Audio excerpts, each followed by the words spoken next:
Hello my friends, my name is Lindsay and I run the blog Books for Christian Girls. Welcome to or welcome back to the little corner of the internet where I share mainly about Christian fiction. Today is a recent reads, but I'm also kind of on a time crunch. I have an eye appointment here sooner than I'd like to think about. So we're going to have to kind of quickly go through these. Hopefully she doesn't say my eyes have gotten worse, but I don't have high hopes because I've been reading so many ebooks lately. So we'll see. But on the note of reading so many ebooks, I've been reading a lot.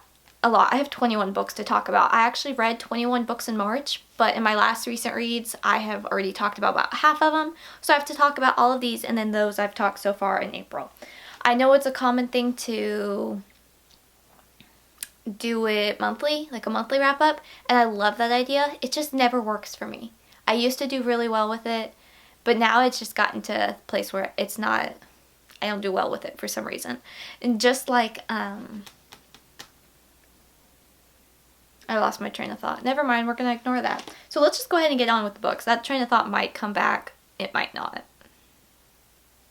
It might not. So, as always, I organize my recent reads into genres because I read a lot of genres and I know I have friends that watch my videos that maybe just like a couple genres and want to skip around. That's a-okay with me. Also, as always, I will have full content reviews to all these books linked down below. If I have not posted those reviews though, by the time this video is posted, I'll have it as a Goodreads link so you can check it out, see when I post it kind of thing. Some of these, well, one of these I'll be reviewing in May, but other than that, everybody should be getting reviewed here in April, so we're good. I have been reading so much lately, y'all. It is a little insane. I have a stack of 21 books to talk about. Thankfully, I don't own all of them because that would be insane. So starting off with middle grade, I have two books. The first one is Leapin by Bill Myers, which I gave 3 stars. Bill Myers is a pretty popular author in the Christian middle grade world because of his one series that I can't think of what the name is. It's a very popular series, I'm pretty sure. And for me, his writing style is just kind of all over the place. And in this book, it was still all over the place. So it wasn't really my cup of tea. I don't think I would have enjoyed it either as a middle grade reader, but I could definitely see fans of his other books enjoy this one. It is about a family that has adopted multiple times, and they actually run a animal rescue center or like a zoo, like a mini zoo in this one town. And it's a lot of chaoticness. It really is a lot of chaos because of all the animals, and there's lessons, and it's a typical middle grade. Just part of the narrator was one of the animals, which kind of threw me a lot, but it very much fit the style for this author. So the next book for middle grade is The Key House by Mike Curtis. I gave this one 3.5 stars.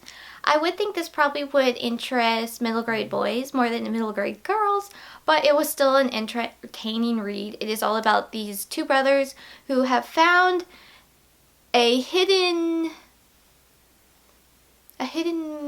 tunnel? Was that the word that was used? I can't even recall now. A hidden place in their new house that their family has inherited, and there's rumors of a treasure all around town. You've got a lot of that Indiana Jones treasure hunting feel, which personally was a little bit much for me, but there were still good lessons, and yeah, it was a lot happened in that little book, but it was fun. It was fine. I'm scared to talk about these books. Okay, so Mark of the Raven by Morgan L. Busse. Okay, so I've read book 1 and 2. I will be reading book 3 soon. But here's the thing. I gave book 1 3.5 stars. This is all about this is fantasy, by the way. This is fantasy. And it's all about a girl, Celine? That's how I'm going to pronounce her name. Celine is like Selena without the A. So Celine. And she finds out she gets her family's special gift. I don't know how to explain this book. Fantasy is so hard to explain for me. So how can I explain this book? So the next genre is fantasy, and I have 2 books for that, and they're actually 2 in the same series, and that is Mark of the Raven and Flight of the Raven. I was going to say the wrong name. Mark and Flight of the Raven by Morgan L. Busse. And I've read 2 of this author's other steampunk duologies, and I liked one, I wasn't a fan of the other, but I've always heard this is her best series. And writing-wise, I see why everyone says that. I was much more involved with the writing of the series. I got more involved in the characters' emotions. But the main premise of the series is a fantasy. It's kind of like that alternate kind of medieval time period with the empires and the great houses and the lords and the ladies and that kind of thing, which I did think that was fun. This first book really reminded me of some of my Korean manhwas because of that element, so I liked that part. And this main girl, though, Celine, has recently come of age and gets her family's special gift. There's 7 houses in this empire. And it kind of has, it's not really an allegory, there's a different name for God. And our main girl, though, she's finally gotten her house, her family lineage that only goes to the girls. She's gotten her gift. It's not really magic, so they kept calling it a gift, so that's what I'm going to call it. She gets it, and it's not how she was expecting. She can walk through people's dreams and alter those dreams, and her family, particularly her mother, and the women past, and the ancestors in the past have been using that for blackmail and threats and finding out people's secrets and, if needed, killing the people. And she's kind of horrified, obviously, because this is not what she was expecting to use her gift for. And so we have that moral dilemma. I love a good moral dilemma. Our main guy is the young lord of another house, and he is sweet. He's sweet. But you also have the dilemma of her family follows the Dark Lady, which is like, they don't use the word witch, but that's kind of the ambiance I got. Just not God, let's put it that way. And then you have some people like his family that follows the light, which is like the old ways or supposed to be God, right? So you have that concept. I gave this first book, I think 3.5. I'm putting it at. I enjoyed it. I instantly wanted to start reading the second book because it kind of ends on the cliffhanger. It kind of doesn't. Things happen at the end. I can't give spoilers. Am I doing a good job explaining what this book is? Probably not, but I don't know how to describe fantasy books, y'all. This is just so hard. This is hard to describe a fantasy book. So I picked up book 2. And this is kind of where the series is starting to go downhill for me, personally. Because, now this is going to be really hard to talk about. Typically, I would talk about these 2 books in separate reading, I'm holding it upside down, in separate reading wrap-ups. So I feel like I could mention spoilers for this first book, because I'm talking about the second book, but I really can't do that because I'm talking about both of them. I mean, if you read the back cover, it totally gives it away, but if you read the back cover, it's assumed you've read the first book. So I have to be very cautious on what I say so I don't give spoilers, but things happen. My phone's going off, what's up? You have things that happen in this first book, and then in the second book, we pick up exactly right where this book left off, so yay for that. This book, though, kind of it towed the line for me in the sense of romance, because there's a fade to black scene, and then it kind of started feeling like spiritual warfare because the Dark Lady is after our main girl, but after her in her dreams, and it gave off that spiritual warfare vibe. And we all have different things that are just not our thing, or we know our weaknesses, right? Like as a reader, we know what we like to read, we know what we don't like to read, and we know what could potentially be not okay for us. And for me, that's spiritual warfare. I don't like reading fictional accounts of it.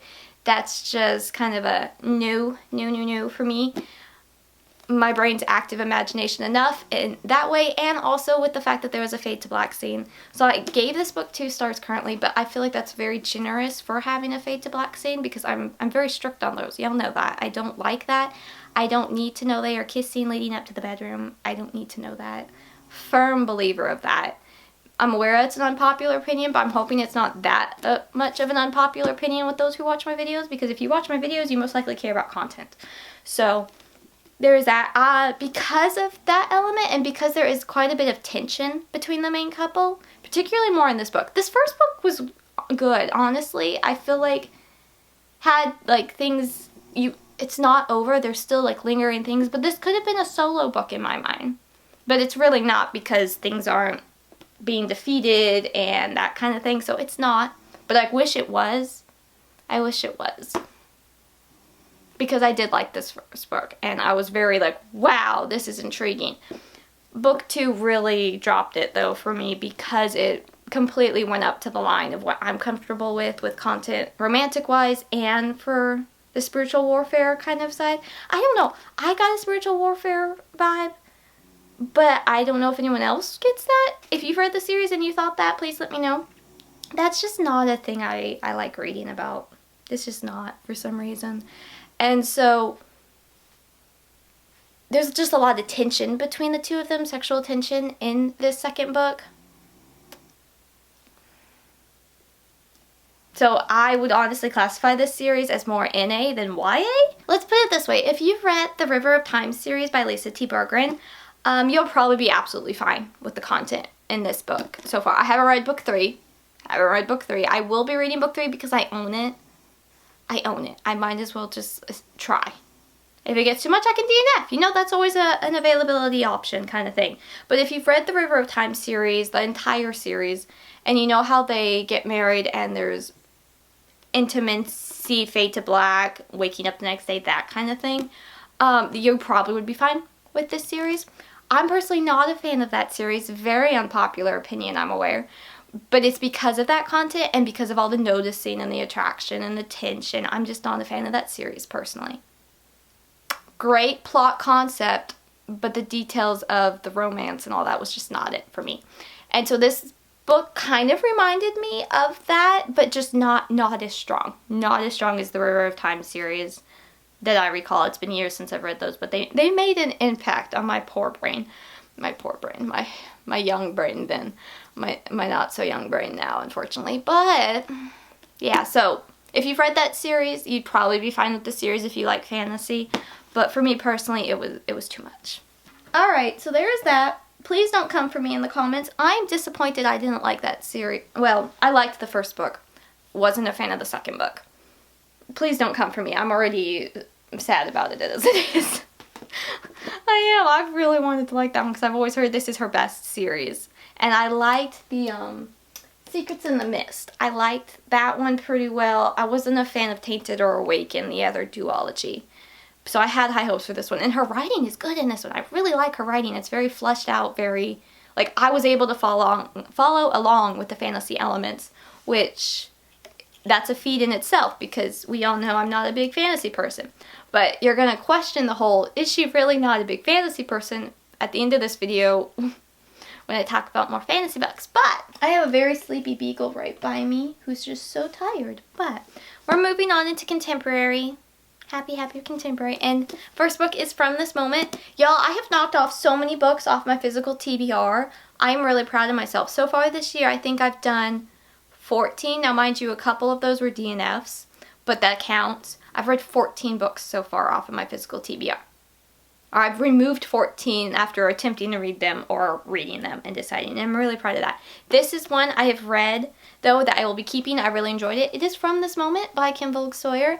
This was just a really sweet book. And I think that's just the general it's just the general thing for this author. It's just her books are very sweet. I wasn't sure what to expect with this one because you've got the main guy, Jace, who spent his entire life in the foster care system, and he is now a youth pastor grieving the loss of his fiance after a sudden car accident. I mean, every car accident is sudden, but like so that was redundant, Lindsay. But you know, very sad on that regard. He's healing. Then you have Lori, who they say she has a hidden eating disorder, and you kind of see that more towards the middle-ish of the book, if I remember right. I have a review. I mentioned it in the review. And then we have Kinsey, who is former Amish and really good friends with Lori. And they're just trying to welcome this new guy, and Lori gets a huge crush on this new youth pastor. And overall, it was sweet. It did deal a lot with grief, though, so that could be a hard thing for some. I don't really have too much to say about this book. Oh, I will be reviewing this one in May, actually. That's this one and the second book of the Mark of the Raven series. Or not Mark of the Raven series. The Ravenwood Chronicles. I'll be reviewing this one and book 2 of that series in May. because this author has a new historical book coming out in April, so I'm reading that one here very soon, and I'm very excited about that one. But yeah, it was just a very sweet, contemporary, very, not really anything dramatic happens. It's just sweetness, and there's a slight mystery, though I feel like we all knew where that mystery was going. But yeah, it was just sweet. I enjoyed it. It reminds me of like that front porch read, like a book you want, I've used this before, but it's been years, I feel like. A book you want to read on the front porch, on a rocking chair, just on a nice sunny day. It's pleasant, there's no major drama. There's nothing like that. So, yeah, it was sweet. I liked it. Okay, my next 2 books. If you follow me on Instagram or TikTok, I'm trying to post on TikTok. Look at me, y'all. Look at me as the app is gonna be potentially closed. No, I'm kidding. But we'll see. We will see. But you already know how much I've been raving about this series, and that is the Paige Adler series by Erynn Mangum. I fangirled and just eeked all over the first book in my last recent reads. This is a reread for me, and oh, I love this series so much. Honestly, I gave each book 4.5 stars, but overall, I would give it a 5. I just love this series. I feel like I relate to Paige so much, and not necessarily in like the little things, because the girl loves coffee. I'm not a coffee person. I've actually never had coffee, so I guess I can't say I'm a coffee person, but I like my tea too much to attempt anything else. So there's like little things, not so much, but like in the big picture and like faith stuff and all of that, I feel such a camaraderie with her and how she thinks about things, what she does, how she handles life. There's just so many things that I'm just like, I relate to her so much. So the first book was Page Torn. Talked about this one, loved it. Have shared so many quotes and cute parts from that book all over my social media because I just love that book so much. And then we have Page Rewritten and Page Turned. Don't you love these titles and these covers? They're adorable. They're just so adorable. I tabbed my first book. I didn't tab these 2, but I just adore these. There's not really much to say. It's just very, like I said in my last review, very kind of slice of life in the sense of we're just following her life and her craziness and an ex-boyfriend coming back in and then a new romantic interest that's sweet as a button. Sweet as a button? That's cute as a button. Sweet as pie? I don't know what the phrase we want to use, but he's a doll. So we have that. We've got her growing in her faith content. We have actual Bible reading on the pages. Like, the encouragement I feel from the main characters from Erynn Mangum's books are just, I love them. I just love them so much because they're so relatable. It's very much like if you are a Christian girl just wanting good, wholesome, entertaining books that are fun but wholesome and faith-filled, Erynn Mangum is the author I completely recommend. She's my favorite author for a reason. I adore her books so much. And actually, fun fact, she now has the Lauren Holbrook series on Kindle Unlimited and Mind the Gap now on Kindle Unlimited. And I've enjoyed both that series and that standalone book. So if you have Kindle Unlimited and you've been wanting to read Erynn Mangum's books, now is your chance. Go, shoot, go. You can X out of this video. Bye, have fun. Love it. And the Lauren Holbrook series got new covers and they're just so cute. Oh my goodness, I'm obsessed with them. So I did have to message the sweet author. I'm like, is there a chance there's going to be physical copies? And she said she's working on it. Do I already own 2 separate editions of that series? Yes. However, these covers are so cute. I can't say no. So I know where my money will be going. I will be buying more books, and it's going to be books I already own. But how am I supposed to say no to these cute covers? They're so cute. So cute. So, okay, so that was a little side tangent, but I had to talk about it. So moving on into mystery suspense. I'm going to go out of order a little bit. Like typically I try to do lowest to highest in a genre, so I end the genre hopefully on a high note. In this video, hopefully on a high note. But this series I'm going to have to kind of go a little over the place because it's a series. So I've read... Okay, she actually had at the beginning of the novella how to say it, but I didn't pay attention. It is a novella by Natalie Walters. It is the prequel / .5 of the Snap Agency series. And it kind of gives you the background of how this group came to be, got together. It was fine. I gave it 3 stars. I liked it. So the next book I read was the first book in this series, and The Snap Agency is a following... How can I explain this? I'm trying to think how to explain this series. So the Snap Agency series, this is book 1, Lights Out by Natalie Walters, and I've heard so many amazing things about this series, so I think I had hyped it up too much personally, so I did end up giving it 2.5. It was fun to a degree, but it basically is like a fictionalized agency, kind of like the FBI, CIA, that kind of thing, but they're not necessarily... They have to do things legal, but they don't have to follow all the red tape like the different 3-letter agencies have to. So that's why they're here, the Snap Agency. And I've heard so many things about this series. I really, really wanted to like this first book. I had such high hopes, but I think here's a little off-topic thing, but a lot of y'all felt the same way according to my Goodreads review, which made me feel a lot better. Is the main guy's name is Jack Hudson. My family just got done binging the Sue Thomas FBI show, and the main guy in that is Jack Hudson, and I guess I was comparing the two. It didn't go well, in my opinion. The Jack Hudson of Sue, even though he annoyed me in the 3rd season, I liked him way better than this Jack Hudson. So, sorry, but how else do I say? I don't know what else to say about this series. It was fine. It was fine. It wasn't the excellent book I was hoping, though. Like, I desperately wanted to like this. Not just because I've had so many friends rave about it, but also because I want to look forward to more suspense authors. I really only have 2 that I look forward to, and that would be Lynette Easton and Lisa Harris. Those are really the only romantic suspense in the Christian genre that I look forward to reading their new releases as they release. I desperately want another author to do that with, and I don't think it's going to be this author. The romance was kind of in my opinion. And then I wasn't really a fan of either of the main characters. And then there's really not really any faith content until like halfway through, which was disappointing.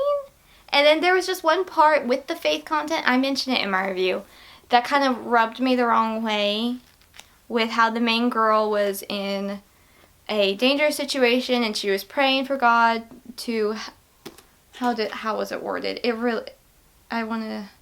She feels like God was giving her an anchor in the chaos, which was the dangerous situation she was a part of, when she sees Jack's gaze towards her, which unfortunately I see this pretty often in the romantic suspense genre of Christian fiction, that the main guy becomes the savior and not Jesus is the main girl's savior. And that's a fine line. I feel like had it been clearer, it would have been fine. But just how it was written, it was like it could go either, you could take it either way. And I don't think that's okay personally. It needs to be clear that our anchor in any storm is not the 6-foot guy that's coming in to rescue you. No, it's the good Lord. So, little bunny rant there, but I ranted about that before, so it's not really a new rant, but that was this one. I later in the month read Fatal Code, which is book 2, and I was liking it more until a certain comment, so I ended up giving this one 2 stars, and honestly, it was okay. Again, though, I had a hard time connecting with these characters, and I noticed with the author's other series that I only read 2 out of 3, but I didn't want to read the 3rd book, that I really was having a hard time connecting to the characters, and I'm not sure what it is. I'm not sure if it's just because the faith content is very watered down, or the romance is just not how I like to read romances. There's just something about it it's just off to me. So I'll finish out this series, but I probably won't be picking up any other books by this author. This book, like I said, though, I was enjoying it more until towards the end, the main girl is, meets the villain like they always do. It's a pretty stereotypical formula for Christian romantic suspense. If we find one that doesn't follow the formula of like a 3rd act, not necessarily a breakup, but sometimes the breakup, but also the 3rd act meeting the villain, getting kidnapped by the villain, he goes kind of not into detail, but he gives more details than needed about what will happen to her if she doesn't give them what they want. And it was disgusting. It was disgusting, and it completely soured the book. It was really gross. Like, it was just, yeah, no, that wasn't necessary. I know he's the villain, but we don't need that kind of content. So, that was this one. Like I said, I do have the last book in the series that actually released here in April, but I don't have high hopes for it. I hope I like it, but I'm thinking this author is just not for me, unfortunately. On a much happier note, I read The Bark of Zorro by Kathleen. This is book 4 in the Gone to the Dog series. Y'all have been hearing me just rave about this series for the past year. Yeah, past year. And this book released earlier this month, technically. I'm still confused. It was supposed to release on April 1st. Not a joke. It was supposed to be on April 1st. But then I started seeing people talk about it on like March 15th. And I was so confused because I had pre-ordered my copy and it wasn't here yet. So I'm not sure what that was about. Maybe it was like an ebook was released early and then the physical book was later. I don't know what that was. Regardless, it's out now. You don't have to worry about it. I really enjoyed this book. I gave it an easy 4 stars. This whole series has just been so precious.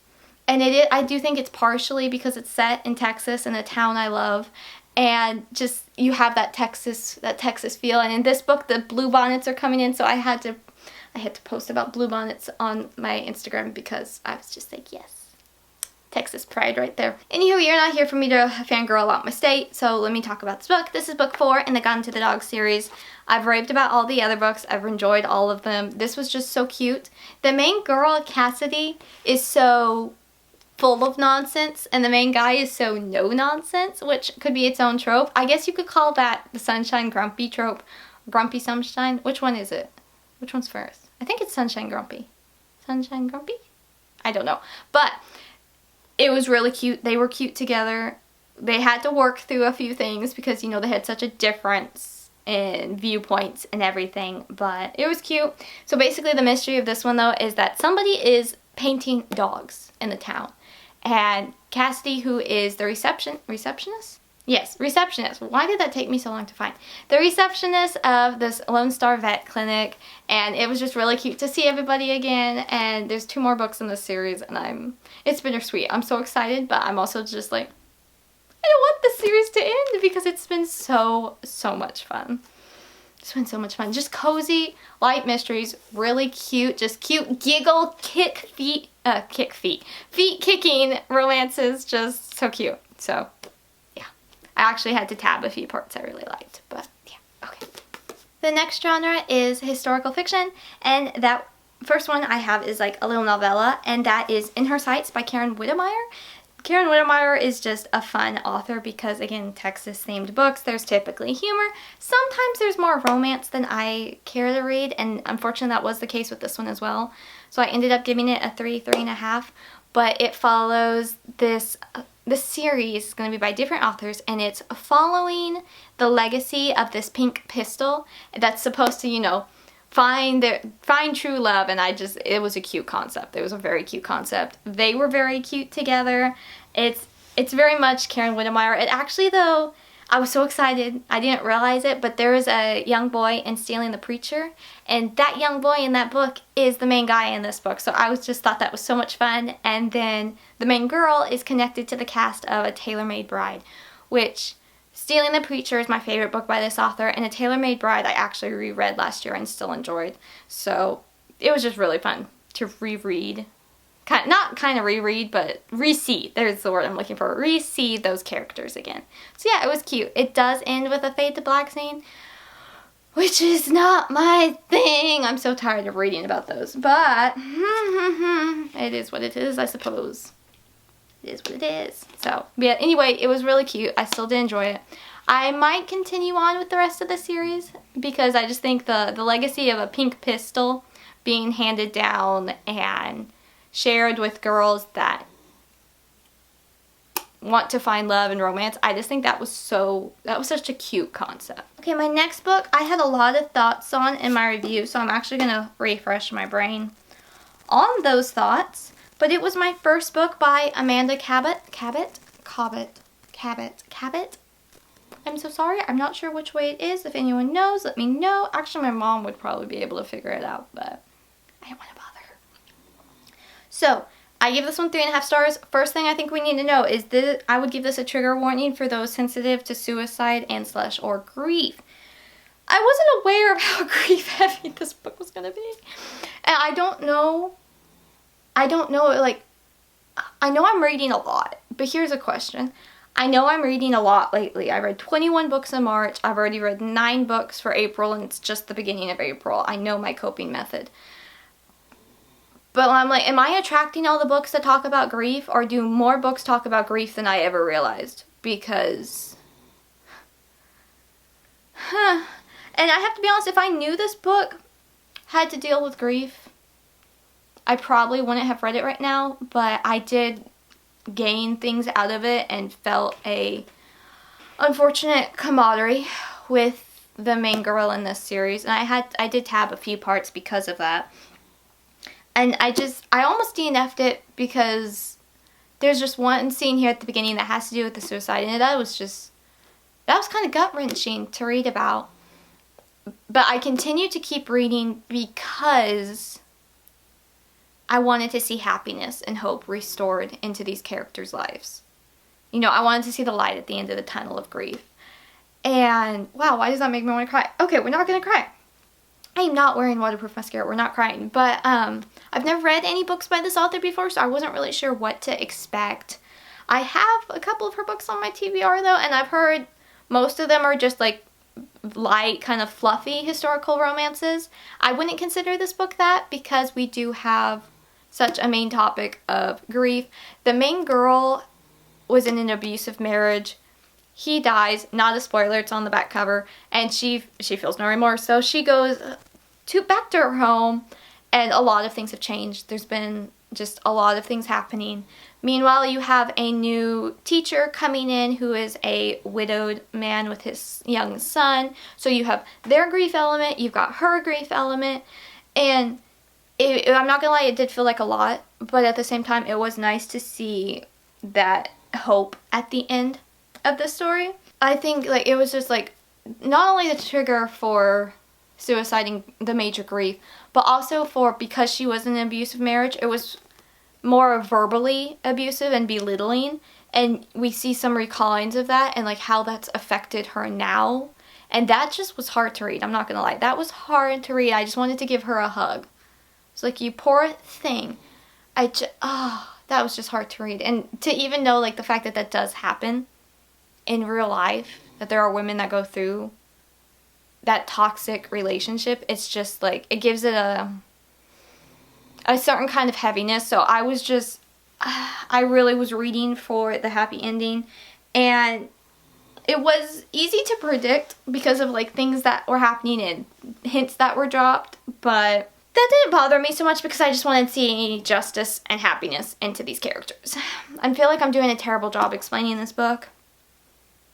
But we have a bit of a murder mystery in here, and I mean, despite it being about a woman who was abused by her husband and murders and suicides and a few other different topics, those were kept on the lighter side.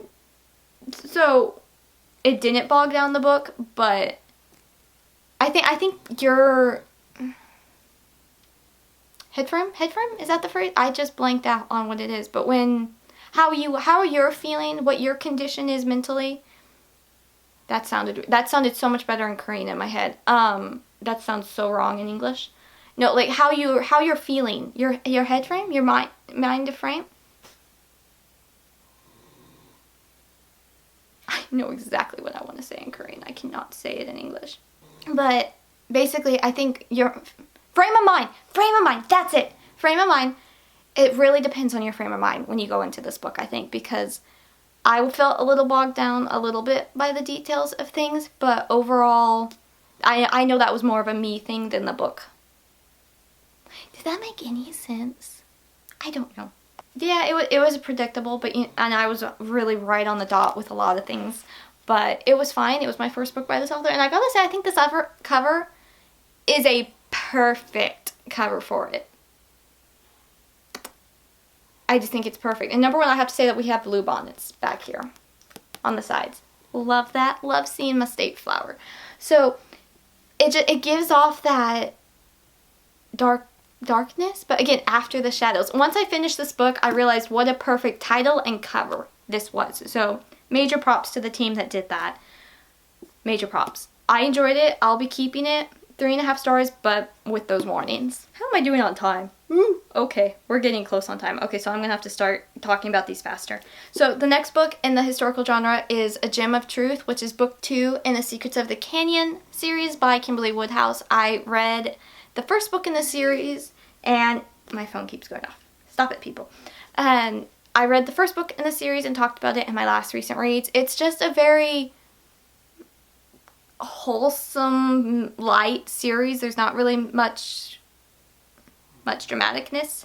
It's just an easy read. I gave this one 3.5 stars. What was it about? That's a good question. So our main girl in this one, his name is Julia, and because of her childhood, she's grown up with the mindset that to get people to pay attention to her, she needs to tell them all of these crazy stories and storytelling and lies.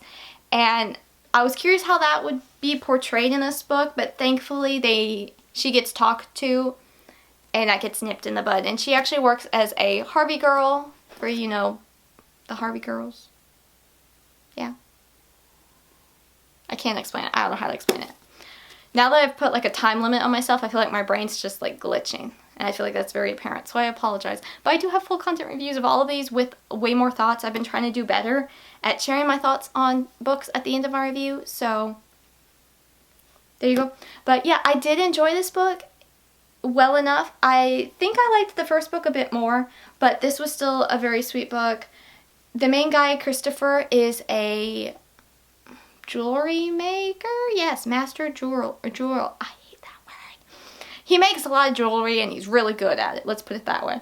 And there were some parts with that I was like, ooh, so much fun. But I wish I had pictures or like Pinterest pictures to reference or something, because some of that was lost on me. But it was neat to read about. And like there's a mystery. And then there's people after her because she found the treasure, and there's like, you know, all that kind of thing. And it was fun. It was a light read. Looking forward to reading book 3. All right. Okay, y'all. I'm going to talk about these few secular books real quick, and then we're going to go into more clean, middle grade, just like not Christian fiction. So the first book, I am late to this bandwagon, but I finally read Cinder by Marissa Meyer. When I say finally, I mean I read all 4 books in 4 days. And if you know how stinking thick these books are, you're going to be slightly impressed and slightly horrified. I just binged them. I wanted something to just take my mind off of everything, and I binged them. So I feel like everyone knows about this book series, but it's a dystopian series, but it's fairy tale retelling. So book 1, Cinder, was by far my favorite. Book 2 entered in content that I wasn't a fan of. But this one was definitely my favorite. It is all about a girl named Cinder, and obviously that's the name of the books are the main names of the main girls, but it's about her, and she is a mechanic, but she's also a cyborg, and like you've got a lot of that.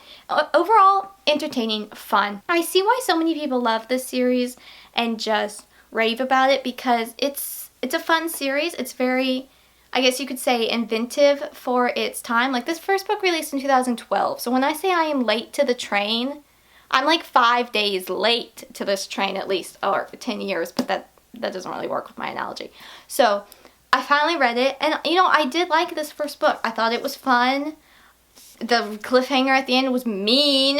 Nobody told me there was a cliffhanger in this series. That was so mean, y'all. But I mean, I did really enjoy it, and thankfully the whole series is on Kindle Unlimited, so I binged them very fast. So y'all, here's the deal with this series. They are ridiculous. Okay, this one's only 400 pages, right? Something like that. That's not bad. The last book in the series is 800 pages, and I read that in a day. That was insane. But anyway, okay, so Cinder, I liked. I think I gave 3 stars, 3.5, 4. I don't remember. I did really like that one, though. I thought that was quite fun. It was the book in the series I understood why so many people love this series. It's very creative, especially for its time. Book 2 is Scarlet, which I didn't like as much. I give it 2, which I feel like is a little generous.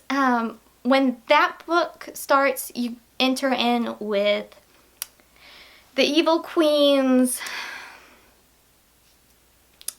wolf hybrid mutant army, and because of all that, it just that was weird. I'm not gonna lie, that just felt weird. I know people love this couple, but it felt a little too like werewolf fan fiction. Not that I've read any of those, but that's what it felt like.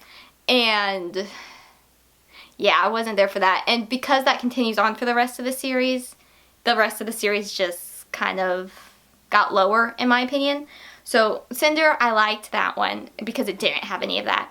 Book 2, Scarlet, hi Daisy, they had that. No, I wasn't a fan of that. Book 3 is Cress, which I would say is my second favorite. It's Rapunzel. It's fun. Oh, I didn't say. Book 2 is supposed to be the Little Red Riding Hood. Yeah. So Book 3 is Cress, which is a Rapunzel retelling. That one was fine. It's more of like just taking down the evil queen, getting plans in place. And I think that one was like 600 pages, which was ridiculous. And then the last book, Winter, 800 pages, 836 pages. And it's got the Snow White element. That one was okay. I feel like though we could have had things handled in a much shorter page amount, but I don't like books over 500 pages. So there's that unpopular opinion. I'm just giving you all my unpopular opinions in this video today. But yeah, there was that. You know, I finally read the series. I also read a couple novellas that were from the Stars Above collection. I didn't read all of them because I wasn't interested in all of them. I read the last 2. They were fine. They didn't have the same style, in my opinion, as these prior books. I don't know. I hate to say this because that's assuming, but it kind of felt like a money grab. I don't know if any, like, big fans of the series felt this way. Maybe not, because y'all were probably just so excited to see the characters again. But for me personally, it just wasn't it. Oh, and I also did not read, there is a, okay, sorry. There also is a novel, it's like 200 and some pages, about the main villain's story and her background, and I had absolutely no interest in reading that one. I also did hear that that one had a bit more adult content, and it was just overall very dark, and so I had no interest in that one already because I didn't want to feel sympathetic, because she is a wackadoodle. Oh my goodness, like we way quicker, I'm just saying. Was that a spoiler?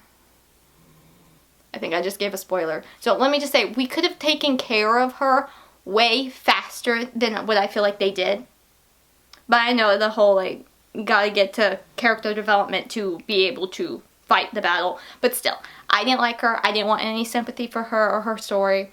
And yeah, there's quite a bit of content in that one apparently. But I did actually, because I knew if I marked that I had read these on Goodreads, I knew I was going to get asked about the content. So I just went ahead and listed kind of the main content, language, sexual content, that kind of thing, for the main 4 books on Goodreads. So I will link those down below. I feel like everybody's already read this series. I am super behind, but again, I see why people like this series. I get the hype for it, but it just, yeah, it wasn't. I'm reading these 10 years late, basically. Like, the first book, at least, was 2012. So, yeah, it's definitely been 10 years. So, it was inventive for its time, but I can't say I found them excellent. I'm so sorry to the fans of the series. But fun idea. I love the idea of dystopian with the fairy tale retellings. That's a great idea. Love that. You have thoughts, too. Noisy little beagle. But anyway, yeah, that was that series. I binged those in 4 days. I did get my responsibilities done for those 4 days. I just didn't sleep, so there was that. So, yep, that series is done. I'll keep this first book for now. I think I did like it well enough.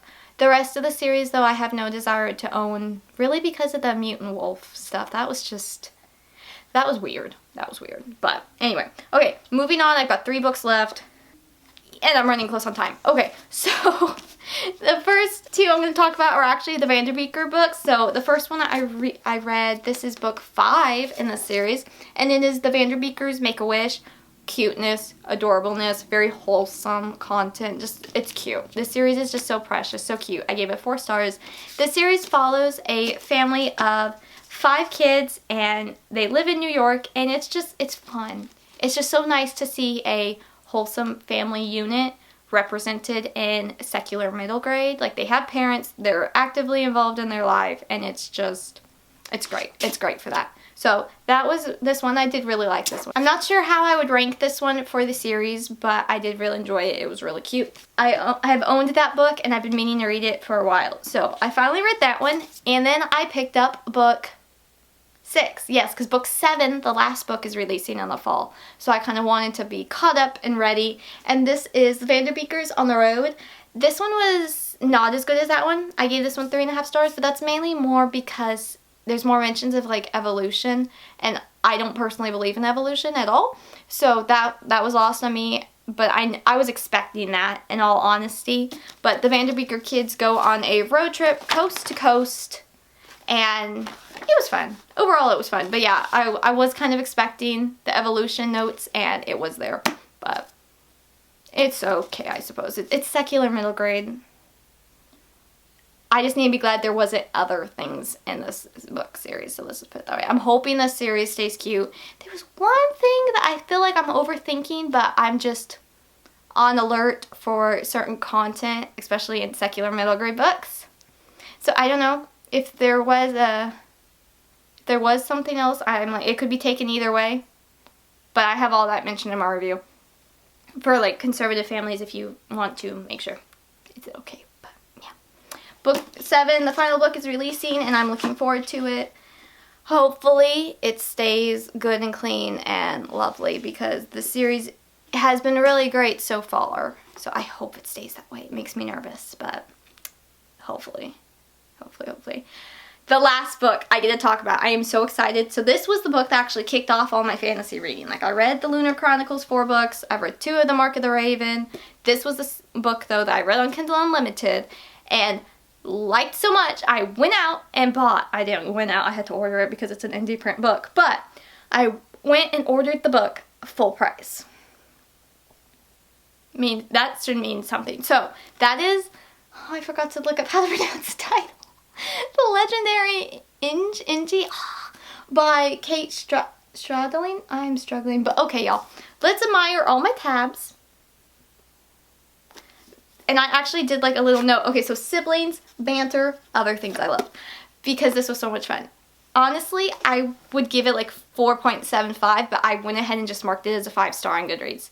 So technically, you could say this is my first 5-star book of the year, because this was just so much fun. I was not expecting to enjoy this book as much as I did. And unfortunately, because this was like one of the first books I read out of all of these books, the details are already fuzzy in my brain. Like, so rude. I can't believe my brain's doing that to me. But I'm going to try my best. So basically, this is kind of that alternate history, medieval fantasy time period. But there is magic. Just a note, there is magic, which is a touchy topic in the Christian world. So please don't come for me on that I liked a book with magic. It was just entertaining. It was the kind of fantasy I like in the sense of the setting, and while the magic was an important part of the story, it wasn't, like, things weren't written off because going, oh, that's magic. Like, you know, it wasn't written off because there's magic. Like, the author explained things very well, and it was just lots of fun in that way. And I really wanted to like this book just because of the preface. Her talking kind of the behind the scenes of writing this book was just so much, it was just so cute. It was so much fun. Then I opened the prologue, and it's in the monster's point of view, and I was like, oh my goodness, what am I getting myself into? I was a little nervous. But then the first chapter, they even have fun things at the beginning of each chapter. It's great. It's great. So basically the premise is there is a monster that has been terrorizing this town, city, empire. I don't know what it exactly is, but it's been terrorizing people and killing people, and the king has a decree that anyone who can kill it will marry my daughter.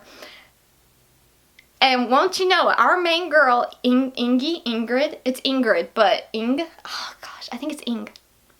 I don't know. But she goes off for a walk and she gets attacked by this monster and she's able to kill it. None of the other soldiers are able to kill it, but she can. And unfortunately, some of those soldiers see her kill this monster and they take her to the king, and the king's like, now you're my son, I'm adopting you, you're gonna marry my daughter. Slight problem there, oh, Mr. King, I'm a girl. So you have that, and it was fun, it was fun. Like, you think the king is crazy, you get the idea the king is crazy, but you know, he was playing chess. How things were revealed, the banter, oh my goodness, the banter was top tier. Like, if you like fantasy books, you're okay with magic, this is clean, not Christian fiction, I recommend checking it out because the banter was the best. So this is how you know I really like a book, is when I can't talk about it coherently. I feel like, well, maybe that's not the fairest thing to say. I can't talk coherently on a lot of books that I don't like either. But in this case, I really liked this book, and it's hard for me to talk about it. But the banter in this was just the best. The main girl is the oldest of 7? She's the oldest or the second oldest? My mind just went blank. I think she's the oldest. Oh, I don't know. But we have a lot of her siblings, and her siblings were the best. Like, again, I had to mark just for the sibling moments because they were so much fun. They were so entertaining. And then the banter between her and, like, the head knight guy. Chef's kiss. Again, I don't know. Is that meme still around? I don't know. But it was good. That banter was good. And like just other little parts of like how the writing style of this was exactly how I love. I can't tell you why I love this writing style, but it was perfectly the writing style I just couldn't get enough of. So I will be checking out the author's other books. I've heard this is by far her best one, but I'm still going to check them out. I think they're all on KU, so it's great. But this one, this was so good. This was so good. I was just so shocked. I enjoyed it. And also just the fact that I have tabs all throughout the book.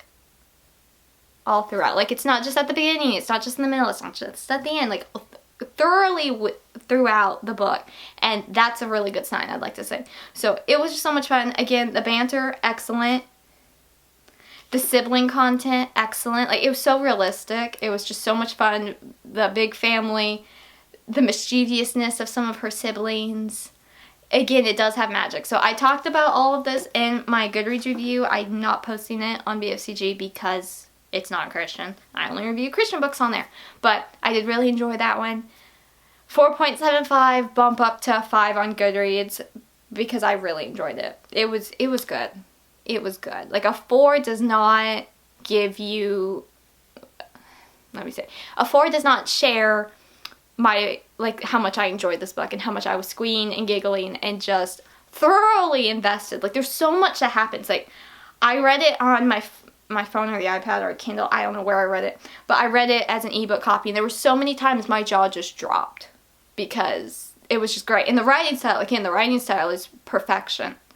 I just adored the writing style so much. So that is it for this video. I gotta go. So I want to say thank you all so much for watching this video. I'm going to do a quick little book stack for us because why not? And then I've got to get going. So I would love to know if you've read any of these books. Would you like to read any of these? Have you read the Lunar Chronicles series, or am I the last person? I don't think I'm the very last person that hasn't read this series. My camera stopped recording. I don't know what I was talking about. But I'd love to know if you've read any of these. If you have different opinions than me, that's a-okay. Let's just be polite in the comments. As always, y'all typically do really great with that, which I appreciate so much. And let's have our book stack. These are just the ones I own physically. Wow. Wow. I mean, I will be unhauling 4 of these, but oh well. That's okay. I read them. And I'm getting books off my physical TBR, which is great. It's great. You can't tell. You can't tell, but I'm getting there. So I will see y'all next time. I think that's it for this video. Thank you so much for watching. Hopefully this video wasn't too terribly long, but I hope I gave y'all enough info about these books. I feel slightly rushed, so I'm sorry for that. I have to work with time and schedule-wise, so sorry. But I hope you still enjoyed this video. I will see y'all next time. I don't know with what video, but with another video. And that's it for everything for today. So thank you so much for watching. I hope you have an absolutely lovely rest of your day. I am Lindsay from the blog booksforchristiangirls.blogspot.com, where there is a new review every Monday and Friday. And I try to post out here on no, this is YouTube. You're seeing this on YouTube. I'm trying to post on YouTube every other week. Fingers crossed. And then I'm on Instagram and TikTok and Goodreads and all that fun stuff. I'd love to see y'all over there, and I will see y'all next time. Thank you again so much for watching, and have an absolutely lovely rest of your day.